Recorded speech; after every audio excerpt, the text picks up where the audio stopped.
जय जय श्री चैतन्य जय नित्यानंद जय अद्वैत चंद्र जय गौर भक्त वृंद हरे Krishna Krishna Krishna Hare Hare Hare Ram Ram Ram Hare Hare. Hare Krishna, dear devotees. So we are reading from chapter 15 from the book Teachings of Lord Chaitanya. Teachings of Lord Chaitanya.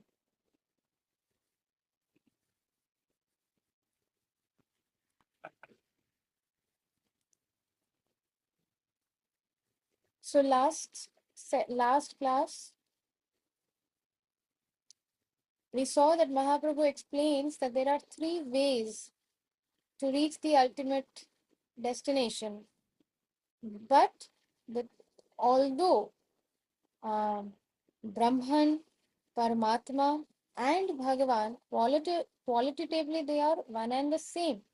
But ye yatha mam prapadyante tam sateva bhajamyam. So as one desires to uh, see Lord Krishna, or as one desires to reach, or rather, as one desires to associate with the Supreme Lord in whatever form they have the desire for, the Lord also reciprocates accordingly. So, somebody who is trying to do Brahman realization will only reach up to the Brahma Jyoti. Somebody who is in the Paramatma realization, the mystic yogis and all, they will only reach to that, up to that level. And those who are seeking uh, unalloyed, unconditional, loving devotional service unto the lotus feet of the Lord will see Lord in that form. So Mahaprabhu was explaining these three aspects, and then he also gave um, this important point that all the other processes, the ultimate uh, point of doing all the other process is to come to the point where one engages in devotional service of the Lord, which is bhakti yoga. And without engaging in the devotional service of the Lord, all other processes are useless, garbage, nothing else. It is just like those false. So here Mahaprabhu gives the example, Srila Prabhupada gives the example of a goat, that on the neck the goat has some fake nipples, but are they good for giving any milk? No, they will not supply any milk. It is only for a show. Similarly, all the other processes, they are only for show, and it will not give any ultimate result. They are all waste, useless. In the Bhagavad Gita 7.16, Lord Krishna states, Chaturvida bhajante mam janaha sukritino arjuna arto jigyasur artharti gnani cha bharatarshabha. O best of the Bharats. So Lord Krishna is speaking to Arjun. O best of the Bharats, four kinds of people with very righteous backgrounds take up devotional service to me. So what are those four kinds of people? So these four kinds of people have very righteous background, and they are able to take up devotional service to Lord Krishna. Who are they? Distressed, inquisitive, the seekers of material profit, and the jnanis or wise men. So those people who have some righteous background, some sukriti, and they are distressed. So in that distress, they will look up to some support. And in that situation, if some Vaishnava comes in their association, they will be able to take up devotional service. Then second is inquisitive. They have curiosity. Oh, what is beyond this? What happens to after somebody dies? What happens after that, and what is the ultimate purpose? Why am I doing this job now? In the childhood I was studying, and everybody said that if you do your schooling, then you will get a nice job, then you will be happy, but I'm not happy. So they are curious, they are inquisitive. So, but if they have a righteous background, if they have some sukriti, then when they come in contact with, in association of a Vaishnava, of a devotee, they also will be able to take up devotional service to Krishna. That is Krishna Bhakti, Krishna consciousness. Then third is the seekers of material profit. Somebody wants some material profit, material desires, but they have sukriti. So in that state, they come in contact with devotees, they can take up Krishna consciousness. And the Gyanis, those who are learned, wise men, when but they need to have Sukriti. Without Sukriti, one will not be able to take up devotional service to the Supreme Lord. If there is no Sukriti, if there is no devotional piety, then what will happen? If somebody is in distress, such a person will become more, they will go farther away from the Lord, because they don't have righteous background. Because of the lack of that righteous background, when somebody is in distress, they become more against the Lord, the Supreme Lord. They become more atheist and demoniac in nature. So this is very important. So Krishna is saying this to Arjun.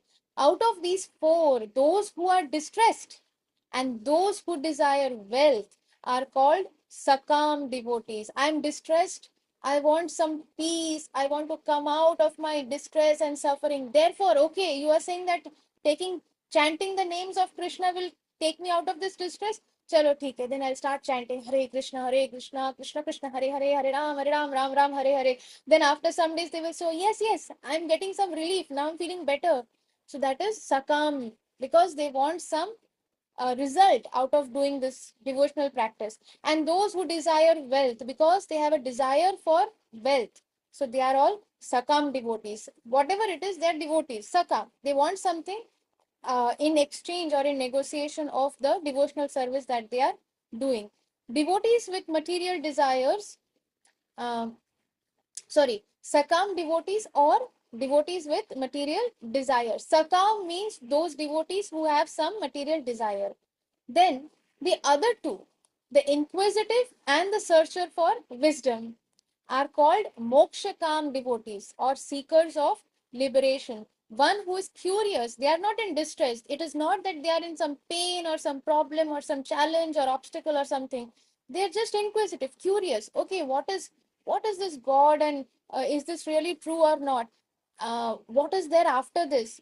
And those who are in search of wisdom, they are called mokshakami devotees, because they are seekers of liberation. They want to get liberated. They want something higher than this. Because they all worship Krishna, they are all to be considered very fortunate.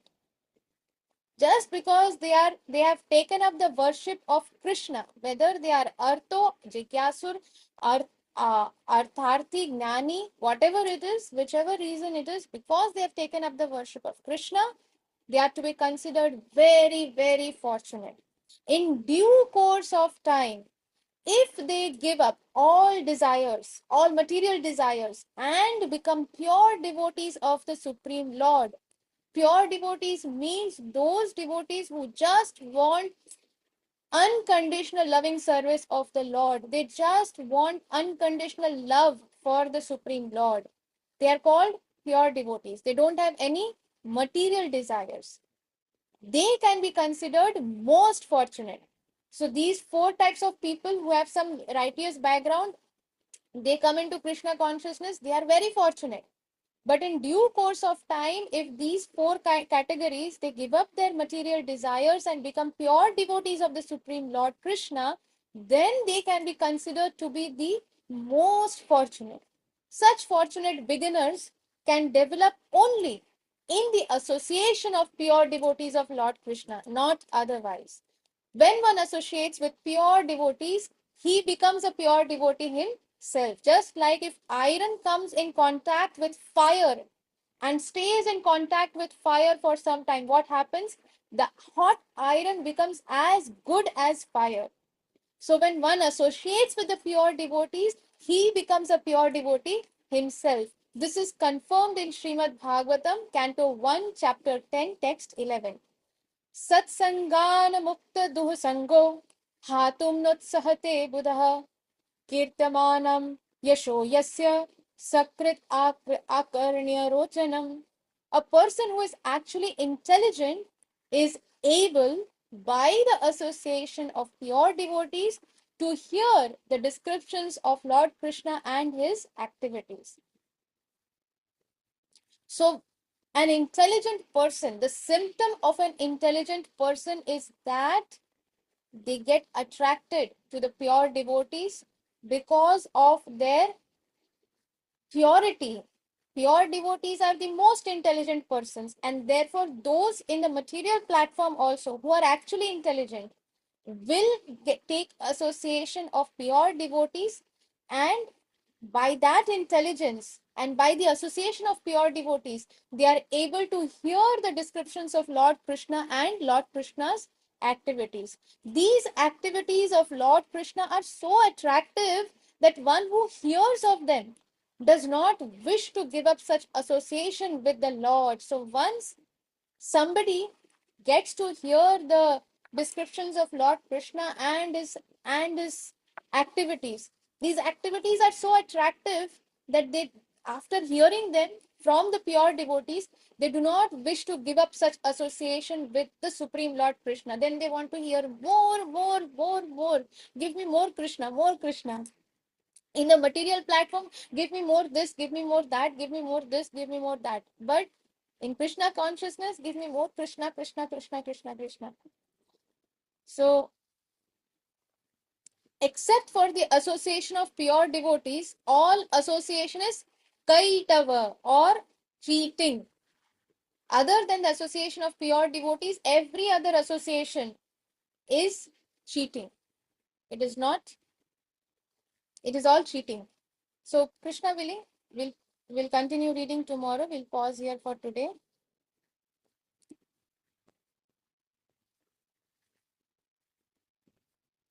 How much do we have here?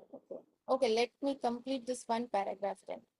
Except for the association of pure devotees, all association is cheating. This is confirmed in Srimad Bhagavatam, Canto 1.1.2. Why all the time there is reference of Srimad Bhagavatam?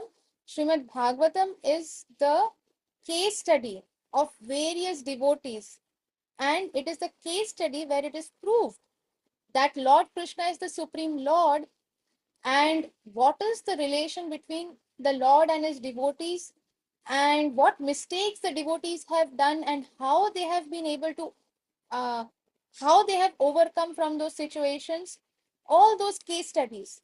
So therefore Srimad Bhagavatam is the most important Amal Puran. It is the most important Puran of out of all the Purans that are there. Uh, the revealed scriptures that are there, out of that Srimad Bhagavatam is the most important scripture. So in this Srimad Bhagavatam 1.1.2, it states that all cheating processes which obstruct transcendental realization are to be thrown off. Do we keep garbage, trash in our house? Do we hug the garbage, the dirty garbage when we are sleeping? Oh, so nice, so nice. Then we don't do it. So association of anyone who are not pure devotees. So except for the association of pure devotees, everything else is cheating. Kaitav. And therefore, in Srimad Bhagavatam 1.1.2, it is stated, it is confirmed that all these cheating processes that are there, this yoga, that yoga, Hat yoga, Gyan yoga, Dhyan yoga, all these kind of yogas and everything, which obstruct the transcendental realization, are to be thrown off. Throw off this garbage. By Srimad Bhagavatam, one can understand the reality as it is, without any uh, without any interpretations or misunderstandings, as it is. Whatever the reality is, you will see it as it is. So, by Srimad Bhagavatam, one can understand the reality as it is, and such understanding helps one to transcend the three kinds of material miseries. Now, if somebody does not want to transcend these three kinds of material miseries of Adi Bhautik, Adi Daivik, and Adi Atmik, if somebody is happy in their miseries, if somebody is happy to be suffering in this material world, then it is not for them. Then they can continue suffering in this material world for life after life after life, birth after birth after birth. Of course, there is no guarantee whether they will get a human birth or not, but if they want to suffer that way, then it is not for them. But Mahaprabhu is giving this for those people who are not interested in any more suffering, who are the most intelligent class. It is not for those who do not belong to that class. It is for those who belong to that most intelligent class, who have realized that there is definitely beyond, there is something beyond this. Death is not the ultimate thing, and what is beyond it, and why am I suffering, why should I suffer, I want to be happy, able why am I not happy here? So their search begins from there. And from there onwards, when they take association of pure devotees, and when they forego of all their material desires, and they become pure devotees of the Supreme Lord Krishna, that is when this transcendental realization is showered upon them. So, and how can one understand? By Srimad Bhagavatam.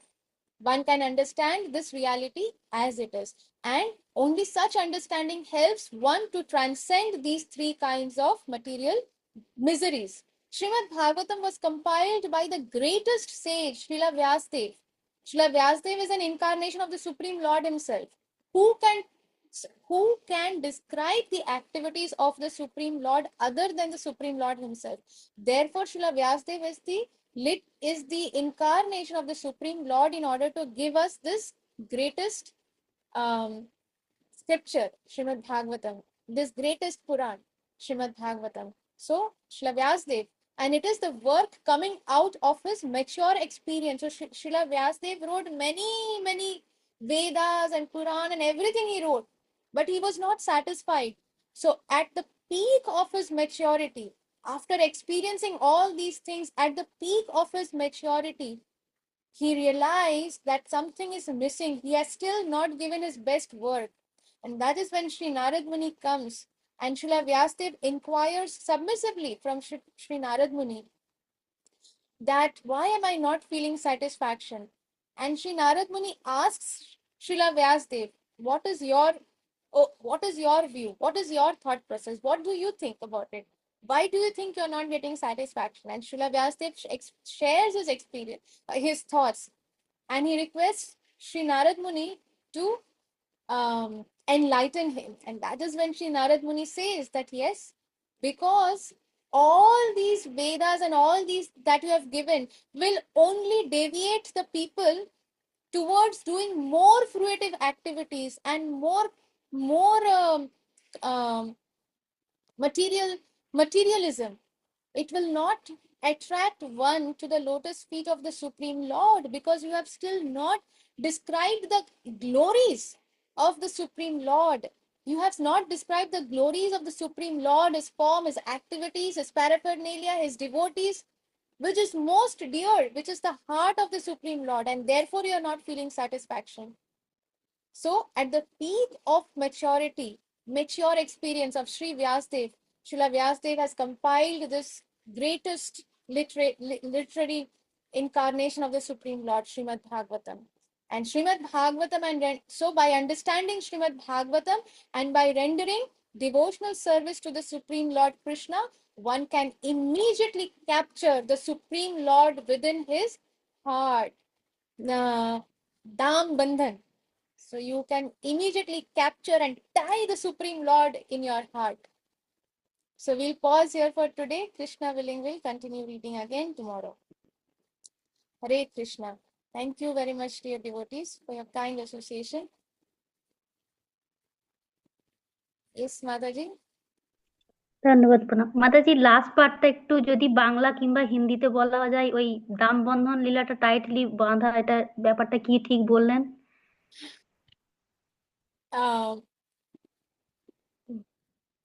ওকে, যখন কেউ শ্রীমদ্ ভাগবতম গ্রন্থটি শ্রবণ করে বা পাঠ করে, শ্রবণ করা উচিত শুদ্ধ ভক্তদের মুখ থেকে, আর যখন কেউ পাঠ করছে শ্রীমদ্ ভাগবতম, আর যখন কেউ ভগবানের সেবায় যুক্ত আছে, তখন তারা খুব খুব ইজিলি ভগবানকে নিজের হৃদয়ের মধ্যে বেঁধে নিতে পারে। দাম বন্ধন, যেরকম মা যশোদা নিজের ভালোবাসা, নিজের চেষ্টা আর নিজের ডিজায়ার দিয়ে ভগবানকে বাধ্য করেছে নিজেকে বাঁধার জন্য। মানে মা যশোদা এত টায়ার্ড হয়ে গেছে, মা যশোদার এত সোয়েটিং হচ্ছে, কিন্তু স্টিল মা যশোদা কিন্তু হোপ ছাড়েনি, চেষ্টাও ছাড়েনি। So effort and desire, intense desire that I am going to, আমি আমি বাঁধবই দামোদরকে, আজকে আমি কানহাকে বাঁধবই। And therefore the supreme lord permitted that desire. তো আমাদের ডিজায়ার ইন্টেন্স থাকতে হবে, শ্রীমদ্ ভাগবতম আমাদের সেই ভালোবাসা দিয়ে শ্রবণ করতে হবে, পড়তে হবে, আর সেরকমই ভালোবাসা দিয়ে ভগবানের সেবা করতে হবে। তখন কি হবে, ভগবান আমাদের হার্টের মধ্যে দাম বন্ধন হয়ে যাবে, আমরা ভগবানকে বেঁধে নিতে পারবো আমাদের হৃদয়ের মধ্যে। ঠিক আছে মাতাজি? हरे कृष्णा। वंशाकल्पतरुभ्यश्च कृपा सिन्धुभ्य एव च पतितानां पावनेभ्यो वैष्णवेभ्यो नमो नमः। अनंत कोटि वैष्णव वृंद की जय। जय তাই। प्रभुपाद की जय। श्री তাই। जय पताका स्वामी जी महाराज की जय। তাই। और प्रेमानंदे हरि हरि হরি হরি हरि বল, बोल। শ্যামা করুণাময়ী মা কি যায়, গৌরাঙ্গ কুটি কি যায়।